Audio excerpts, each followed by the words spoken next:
Paulus neem nogal 'n baie sterk standpunt in teen gelowiges wat ten spyte van die waarheid en vermaaning steeds afdwaal in slegte gewoontes, of om dan betrokke te wees by die glo en verspreiding van valse leringe.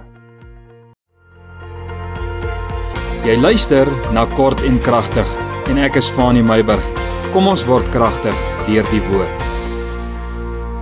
Dit is die begin van 'n nuwe week. Ek groet jou, dis Maandag môre.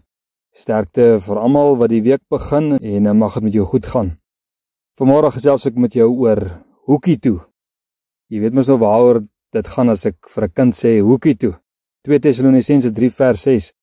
Paulus sê ons beveel julle broeders in die naam van ons Here Jesus Christus dat julle onttrek aan elke broer wat onordelik wandel en nie volgens die oorlewering wat hy van ons ontvang het nie. Jy weet mos wat beteken dit as ons 'n kind hoekie toestuur. Dis straf, nê? Gaan staan alleen een kant, gaan dink oor jou sondes, jou verkeerde daad, kom dan terug en kom gee jou samewerking in groepsverband.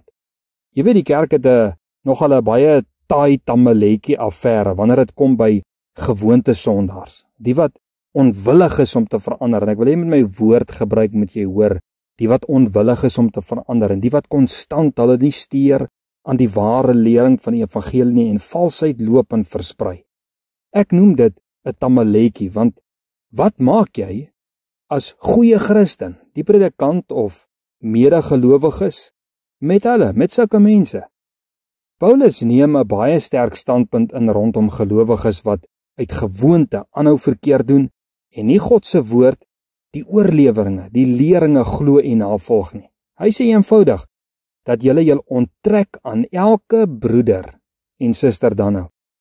En weet jy wat, hy doen dit met die gesag wat daar in die naam van Jesus Christus is, die autoriteit. Nie omdat hy dit misbruik nie, maar omdat hy dit doen omdat die Here hom aangestel het om tog die reëls neer te lê van die liggaam van Christus. Paulus sê met ander woorde, stuur hom of haar hoekie toe. Nou vandag se tyd ek dink so, gaan die ouderlinge of die diaken sekerlik die kerk wil hof toe sleep of dan nou beswadder, nie dat hulle daardie dit nie gedoen het nie, maar as hy sou afgedank of van sy of haar amp ontneem word as gevolg van dan hierdie konstante moedswillige sonde en hierdie vashou aan valse leerstelling of dan die versprei daarvan. Ek hoor net nou die dag sê iemand van my, van 'n Amerikaanse pastoor wat hof toe gesleep was deur 'n vrou wat, toe die pastoor vir haar gebid het sy omgeval en sy het haar arm gebreek. En sy het die saak teen die pastoor gewen.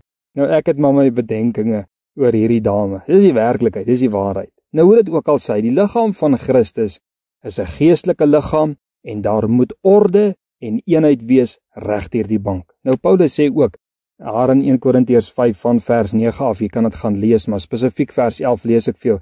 Hy sê, maar nou skryf ek aan julle om nie om te gaan met iemand wat, nou sê hy, al staan hy as 'n broeder bekend, met ander woorde medegelowige, 'n hoereerder is, of 'n gierigaard, of 'n afgodedienaar, of 'n kwaadspreker, of 'n dronkaard, of 'n rower nie. Hy sê met so iemand moet julle selfs nie eers saam eet nie. Hy sê met ander woorde, verwyder jou van sulke mense, met ander woorde, stuur hulle hoekie toe. Want jy sien wat se boodskap so 'n individu van die kerk die wêreld instuur. Nou die gedagte is tog nie dat ons elke mens links en regs wegjaag wat fouteer nie.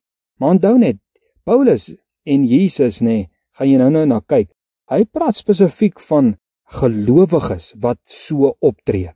Die sondaar dan nou daar buitekant, die Here oordeel sulke mense, maar ons het 'n verantwoordelikheid en dis wat Paulus doen in sy verantwoordelikheid.